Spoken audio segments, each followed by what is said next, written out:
అయితే నీ జర్నీలో సరే ఇప్పటిదాకా నీ ప్రయత్నం నువ్వేంటని చెప్పాను. ఇప్పుడిప్పుడే కోలుకుంటున్నాయి 2 తెలుగు రాష్ట్రాలు. ఒక రాజకీయ పొరల నుంచి, రాజకీయ వేడి నుంచి మొత్తం తెలుగు సినిమా ప్రపంచం అంతా పిఠాపురంలో ఉంటాయి. ఒక్క రాకేష్ మాత్రం నగర్లో ఏం చేస్తున్నాడు? మా అమ్మ కోసం వెళ్ళా. మీ అమ్మ కోసం వెళ్ళావా? అదే మాట మొదటి నుంచి రోజా గారు మా అమ్మ అంతే. నిజంగా ఆత్మీయత, పదవులు ఏవి శాశ్వతాలు కాదు, అందరికీ తెలిసిన విషయం.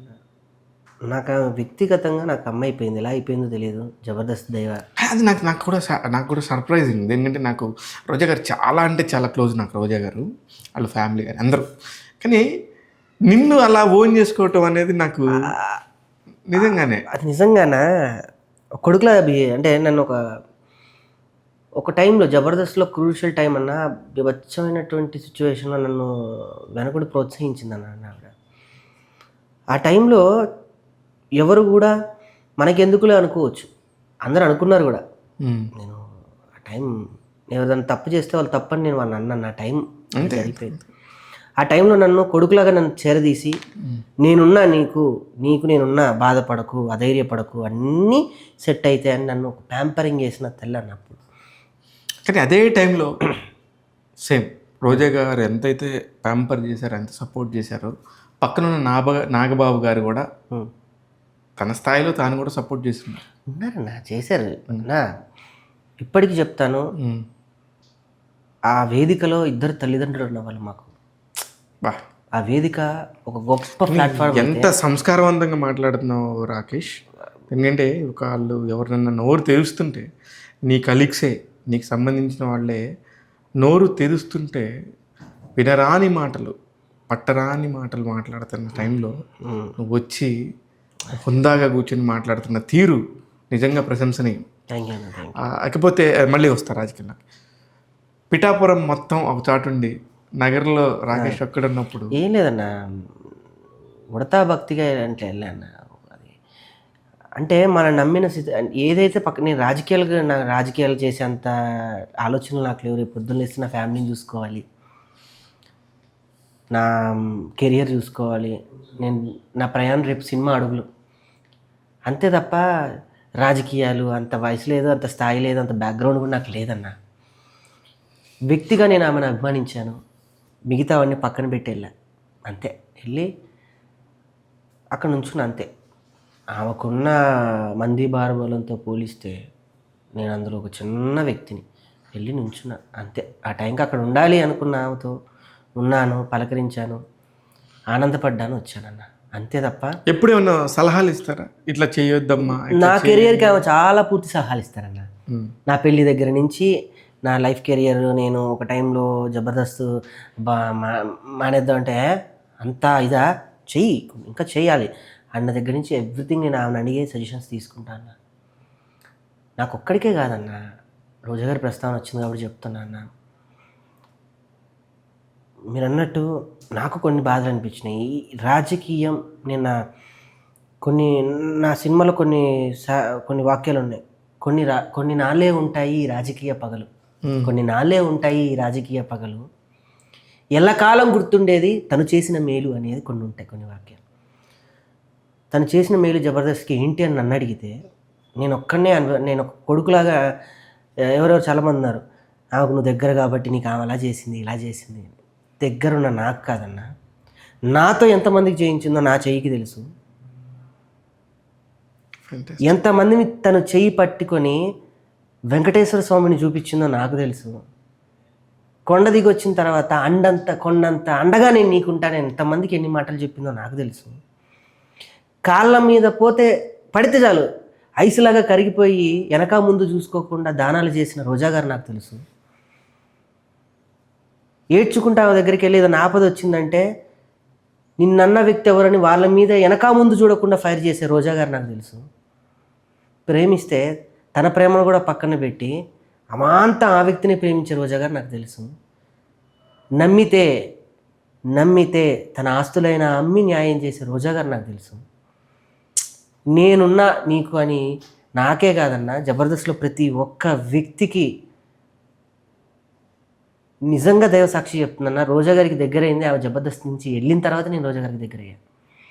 రోజా గారు ఆ సీట్లో ఉన్నప్పుడు ఎంతమంది ఆమెని ప్యాంపరింగ్ పొందారో ఆమెకు తెలుసు, ఎంతమంది ఆమె మేలు పొందారో నాకు తెలుసు, ఎంతమంది జబర్దస్త్ ఆర్టిస్ట్. కానీ ఇప్పుడు అయిపోయినాక ఏరు దాటాక తెప్ప తగిలేసే రకాలు అంటారు తెలుసా.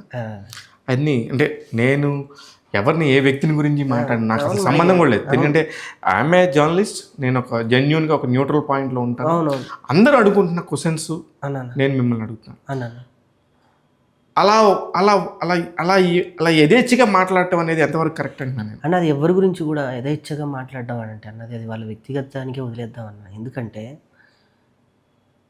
వాళ్ళు ఏమనుకుంటున్నారో, వాళ్ళని ఎవరు ప్రభావితం చేస్తున్నారో మనకి తెలియనప్పుడు వాళ్ళ గురించి కానీ ప్రభావితం చేస్తే ప్రభావితం అవ్వటం ఎంతవరకు సమంజసం? ఉంటారన్న, అవుతారన్న. నేను చూసా, చాలా మందిని చూసా, చెప్పకూడదు కానీ చూసా, నేను నా కళ్ళారా చూశాను, పడ్డా.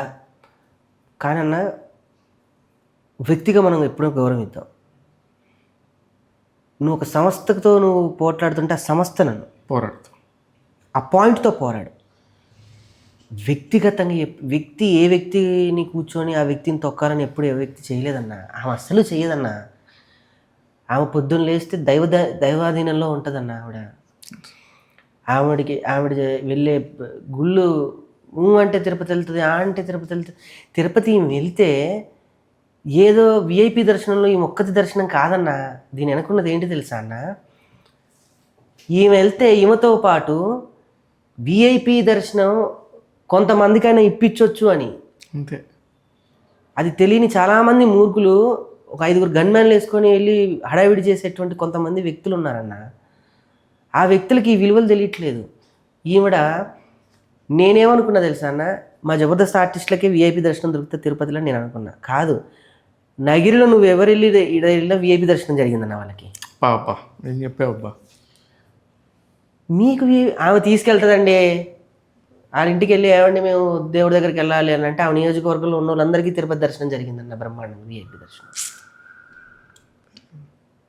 ఎప్పుడైనా వ్యవస్థను తిట్టు. వ్యవస్థ అనేది కమ్యూనిస్ట్ భావాల దగ్గర ఉన్నప్పటి నుంచి. కానీ ఆ జబర్దస్త్లో కళ్ళారా చూసి కళ్ళారా ఆమెతో కొన్ని సంవత్సరాల పాటు ప్రయాణం చేసిన మీరు ఎవరైనా ఉండొచ్చు, అంతగా తిడుతుంటే ఆమె ఎంత బాధపడి ఉంటుంది. చాలా అన్న, నాకే బాధ అనిపించింది అన్న, ఏడ్చానన్నా. అరే ఎందుకు అమ్మని అలా అంటున్నారు, ఆ గురించి వాళ్ళకి తెలుసు, అన్న వాళ్ళ గురించి తెలుసు, ఎందుకు అలా అంటున్నారు అని. నేను ఒక రోజు ఆమె నటన ముందు ఆమె కెరీర్ ముందు చాలా ఈజీగా మాట్లాడుతున్నారు, కానీ ఎక్కడ సర్పయాగం, ఎక్కడ చరిత్ర తెలుసు. ఆమె నటించిన సినిమాలు అంత లేవు మా వయసులో. నిజంగా చెప్పాలంటే బాలకృష్ణతో చేసింది, రోజా గారితో చేసింది. వ్యక్తిగతంగా పక్కన పెట్టన్నా, ఒక మహిళగా మన ఇంట్లో మన అక్కే కష్టపడి వెళ్ళి జాబ్ చేస్తుంటేనే అయ్యో పాపం అంటాం ఏనా, పక్కింట్లో ఆ తల్లి ఎవరు కష్టపడుతుంటేనే అయ్యో. అలాంటిది ఆవిడ మహిళ అయ్యి ఉండి మొహానికి మేకప్ వేసుకుంటేనే అవహేళన చేసిన రోజుల నుంచి ధైర్యంగా నుంచొని ఒక స్మైలీ క్యూన్ అనుకుని ఒక ఫైర్ బ్రాండ్ అనే ఒక బ్రాండ్ని వేసుకొని ఒక సమస్యని ఒక సభలో ప్రస్తావించేటువంటి దాకా వెళ్ళి ఎన్నో అవమానాలు పడి ఉంటేనే కదా నన్ను జరిగేది. ఎంతో కొంత ఆమె మీద అరే మనం ఆమెతో కూర్చొని తిన్నాం, కూర్చొని మాట్లాడాం, ఆమెతో మనం సహాయం పొందాం, అలా అనొచ్చా అని ఒక్కసారి ఆత్మపరిశీలన చేసుకుంటే బాగుండేది అనిపించింది అన్న. నేనే ఇంత బాధపడ్డానే, ఆమె ఎంత బాధపడి ఉంటుంది. ఎప్పుడేనన్నా ఒక వ్యక్తి ఓటమి కన్నా, కార్ల్ మార్క్స్ సిద్ధాంతాల్లో ఒకటి ఉంటుందన్న, తనంటూ తన బుక్లో ఉంటుంది, ఒక వ్యక్తిని నువ్వు గాయపరచాలనుకుంటే శారీరకంగా తనని తాకు, తన ఆలోచనలే కదా నేను ఇబ్బంది పెట్టిన, తన ఆలోచనల మీద దాడి చేయి. కరెక్ట్. ఇప్పుడు అన్ని వ్యక్తిగత దాడులు, వ్యక్తిగత దూషణలు అయిపోతున్నాయి, వ్యక్తిగత విమర్శలు. నువ్వు ఎమ్మెల్యే, నువ్వేం చేసావని అడుగు, అంతే. ఎక్కడికి వెళ్ళి ఏం చేసావు, కుళాయిలో నీళ్ళు రావట్లేదు అడుగు. అరే అవి పక్కన పెట్టి మనం ఆమెతో అంటే బయట వాళ్ళు అంటే వేరన్నా, మనం ఆమెతో ఉన్నాము. అదే చెప్తున్నా, బయట వాళ్ళు ఏమైనా మాట్లాడచ్చు. ఒక స్క్రీన్ మీదకి వచ్చిన నీ గురించి కానీ, ఒక రాజకీయ జనజీవన స్రవంతిలోకి వచ్చిన ఆమె గురించి కానీ, వ్యక్తిగతంగా ఒక ఓటేసే హక్కు ఎవరికైనా ఉంటది. ఇదే నువ్వు అమెరికాలో కానీ నువ్వు పక్కన కూర్చొని, నువ్వు పక్కన తిరిగి, నువ్వు పక్కన నీ ఫోన్ నెంబర్లు వాళ్ళ ఫోన్ నెంబర్లు మీరున్నోళ్ళు మాట్లాడుకోవటం ఎంతవరకు సమంజసం? బాగా అనిపించింది అన్న. అది కాలగర్భాల్లోన అవన్నీ శాశ్వతాలు కాదు. మళ్ళీ ఎదురుగా పడితే కళ్ళ ముందు కనబడితే అదే నవ్వులు. ఆవిడ అదే అంది. నేను ఒకరోజు చాలా ఫీల్ అయ్యి కోపంతో, నా వయసు కోపం ఉంటుందన్న, ఉండాలి. అమ్మ ఇట్లా అంటున్నా, నేను మాట్లాడతాను మీడియా ముఖంగా అంటే, నీకెందుకురా, నీ పన్ను చేసుకోవాలి ఉమ్మనొచ్చు. అసలు ఎంత లాభం పొందేటువంటి వ్యక్తి అయితే మాట్లాడనొచ్చు, నీకెందుకురా అన్న. కానీ ఎప్పుడైనా ఒక్కోసారి ఆమె మాట్లాడే మాటలు కూడా చాలా చాలా పెద్దవాళ్ళని కూడా, తన స్థాయికి మించిన వాళ్ళని కూడా చాలా రకాలుగా విమర్శించినట్టుగా వాళ్ళ స్థాయి అన్న. అదే అది వాళ్ళ స్థాయి అనుకోవచ్చు. వాళ్ళు రేపు అన్న ఎప్పుడు కూడా గుర్తుంచుకోండి అన్న. కానీ మీరు యాజ్ ఏ కొడుకు రూపంలోనో, యాజ్ ఎ జబర్దస్త్ కంటెస్టెంట్ గాను, యాజ్ మీకు తెలిసిన వ్యక్తిగాను ఎప్పుడన్నా ఒక సలహా ఇచ్చారా అలా మాట్లాడటం కరెక్ట్ కాదు మేడం అని? అన్న ఒకటి చెప్తాను, నేను ఆ సబ్జెక్ట్లో లేను. ఫస్ట్ పాయింట్ ఒకటి. రెండోదన్న, తను ఎంత యుద్ధం చేస్తుందో తనకి తెలుసు. యుద్ధంలో దూరం నుంచి చూసే క్రికెటర్, గ్రౌండ్లో కొట్టే క్రికెటర్ తేడా ఉంటుంది. నువ్వు వెళ్ళి స్టేడియంలో టికెట్ కొనుక్కొని చూసి 6 కొడితే బాగుంటారు వీడు 6 స్ట్రెస్తో ఉన్నాడో నీకేం తెలుసు? ఆ బాల్ ఎలా వచ్చిందో మీకేం తెలుసు? 5 ముందు నువ్వు సరిగ్గా స్తబ్దతగా మాట్లాడలేని నువ్వు కొన్ని లక్షల మందికి తను జవాబుదారుగా ఉన్నాడు అని అంటే కరెక్ట్. యుద్ధం అన్నది, ఆ యుద్ధంలో ఒకవేళ మనం లేము, దూరం నుంచి చూస్తున్నప్పుడు సలహాలు నువ్వేం చూడు, పెద్ద సలహాలు ఇవ్వాల్సిన అవసరం లేదన్న. అలా బ్యాట్ ఇచ్చి నువ్వు గ్రౌండ్ కొట్టంటే అని చూసి బెత్తరపోతాం మనం. 4 ముందు డైలాగ్ చెప్పడమే రాని వ్యక్తులు మనం సలహాలు ఇచ్చి, అంటే సలహాలు ఎప్పుడు ఇవ్వాలి అని అంటే అన్న, అంటే నేను ఇక్కడ కూడా అన్నది, కొడుకుగా జబర్దస్త్లో అన్ని సంవత్సరాలు మీరు చేసినప్పుడు మీకు సపోర్ట్ చేసిన ఒక వ్యక్తి గురించి మంచి చెప్పొచ్చు. ఇదే ఉదాహరణ అన్న. యుద్ధం చేసే వాళ్ళకి తెలుస్తుంది అన్న పెయిన్ ఏంటి, ఎలా మాట్లాడాలి. ఆమెను అన్నప్పుడు ఒక మహిళను అంటున్నావు అన్న ఒక ఇది కూడా లేకుండా, అంటే వ్యక్తిగత దూషణకి దిగినప్పుడు మీరు అన్నట్టు కొంతవరకు లిమిట్స్ ఉంటాయి. కరెక్ట్.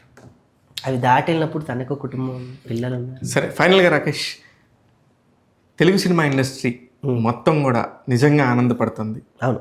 ఒక పవన్ కళ్యాణ్ గారు పిఠాపురంలో అద్భుతమైన విజయాన్ని సాధించి, అరే ఇది అని చెప్పి మనకంటూ ఒక ఉప ముఖ్యమంత్రి ఉన్నారు, అలాగే ఓ దేశం ప్రధాని నరేంద్ర మోడీ భుజాలకెత్తుకొని పవర్ కళ్యాణ్ అంటున్నాడు. ఆ ఎంజాయ్మెంట్ని నువ్వెలా ఎంజాయ్ చేసావు అన్న? అందరిలానే నేను తను నమ్మిన సిద్ధాంతం, నిజాయితీగా పోట్లాడాడు. ఎన్ని కోట్ల డబ్బుని తృణప్రాయంగా వదిలేసి క్యారీవైన్ల నుంచి కాలుకు చెప్పులు లేకుండా రోడ్ల మీద నడిచి కన్నీటి ప్రయాణం చేసిన వ్యక్తి పవన్ కళ్యాణ్ గారు. తను తలుచుకుంటే ఇక్కడ పల్లకిలో తిప్పేవాళ్ళు ఉన్నారు, ఆ పల్లకిని పక్కన పెట్టి తను ఒక ఫైర్, నేను అనుకున్న సిద్ధాంతం గెలుస్తుంది అన్నట్టు ఈరోజు గెలిచారు. ఇకపై ఆయన ఆధ్వర్యంలో అంతా మంచే జరుగుతుంది అని ఆశించే వ్యక్తిలో నేను ఒకనన్నా.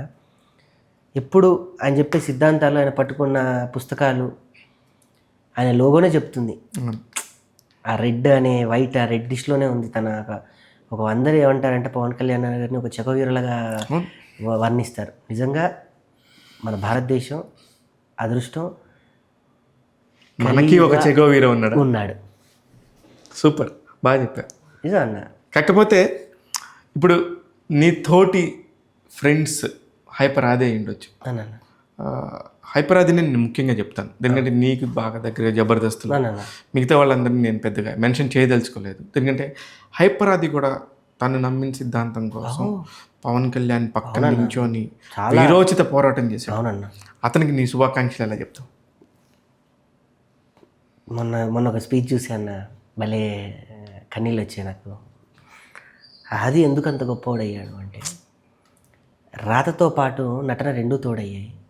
సరస్వతీదేవి నాలుగు మీదే ఉంది ఆయనకి. ఎంత గొప్ప మాట అన్న. చిరంజీవి గారు ముందు కూర్చున్నారు, అన్నయ్య పార్టీ పెట్టి మంచోడు కాబట్టి ముంచేశారు. తమ్ముడు మీరు అనుకున్నట్లు కాదు, ముంచడాలు ఉండవు, అన్నీ తెంచడాలే అన్నాడు. చిరంజీవి గారి కళ్ళల్లో మనం ఏమైనా పార్టీ పెట్టిన ఇన్ని సంవత్సరాలు ఈ మాట విన్నానుక నేను ఉన్నాను అంత ఆనందపడ్డా, ఎంత తుల్లిపడ్డాడు చిరంజీవి గారు. నిజంగా కూడా అది గొప్ప మాట. అలా ఓకగా మాటల యుద్ధ, మాటల మాంత్రికుడు అన్నమా అది. వ్యక్తిగతంగా కూడా అది నాకు ఎంత ఇష్టం అంటే ఏమాత్రం ఉండదన్న, ఇంచెత్తు అంత నిజంగా నువ్వు మాట్లాడితే నాకు గూస్ బంప్స్ వచ్చినాయి అది గురించి. ప్రామిస్ ఉంటాడన్న, అంత కూల్ పర్సన్. నేను వెళ్ళి అది ఇదంటే కూడా అన్న ఓకేనా చేద్దామన్నా. నా స్కిట్లలో కూడా ఎన్నిసార్లు పిలిస్తే అది స్కిట్ డల్ అవుతుందో వచ్చి చెయ్యాలంటే కూర్చొని స్క్రిప్ట్ అంతా రాసి అన్నా ఇప్పుడు చేద్దాం పదన్నా, నేను ఆ స్కిట్లు నువ్వు 10ల సంఖ్యలో లేపిన రోజులు ఉన్నాయి. ఈరోజు ఆ స్థాయిలో ఒక పవన్ కళ్యాణ్ గారితో ఆయన పక్కన నుంచొని ఆ ఇదిలో మాట్లాడుతున్నాడు అంటే మన వాడు అక్కడ ఉన్నాడు అని అంటే ఆనందం వేరు. ఆదిని చూసినప్పుడల్లా మాకు మేమందరం ఒకే స్టేజ్ మీద ఒకటే కదా, ఒకటే అనిపిస్తుంది. మా వాడు అంటారు చూడు, ఆనందం ఉంటుంది అన్న. నిజంగా ఆది రాతగాడు, చేతగాడు, అన్నిటికీ మించి మంచివాడు. సూపర్. నిజంగా చెప్పాను, నా మనసులో ఉన్న మాట అది. ఎందుకంటే మీ అందరిని చూసిన కళ్ళు, మీతో చెరిగిన ఒక ప్రయాణం ఉంది. అందుకే నాకు మీ మంచి వాళ్ళందరినీ ఏరికోరి చెప్పాలనిపిస్తుంది పదే పదే నా ట్యాగ్ తెలుగు ప్రేక్షకులకి. అందుకే నేను మిమ్మల్ని పిలిచాను. Thank you. మంచి వాళ్ళకి ఎప్పుడు ట్యాగ్ తెలుగు వెల్కమ్ చెప్తూనే ఉంటుంది. Thank you very much. All the very best Rakesh. KCR release తర్వాత మళ్ళీ మనం మాట్లాడదాం. ఎందుకంటే నీతో కబుర్లు 2 గంటలు కూడా తెలియదు, ఇలా గడిచిపోయింది. ఏదో మనం ఏదో సాధక బాధలు కనుక ఏం జరిగింది అంటే జరిగింది అని చెప్పుకుని కూర్చుంటాను చూడు, అలా కూర్చున్నాం. నిజంగా థ్యాంక్ యూ వెరీ మచ్ అన్న, మంచి విలువైన సమయాన్ని నాకు ఇచ్చినందుకు thank you so much. All the very best Rakesh. Thank you అన్న. నీ ప్రయాణం గొప్పగా సాగాలని మనస్ఫూర్తిగా కోరుకుంటున్నాను. మీ ప్రయాణంలో ఇంకో పార్ట్లో నేను కూడా ఉంటానని చెప్పి నేను కూడా కోరుకుంటున్నాను. థ్యాంక్ యూ అన్న. All the very best.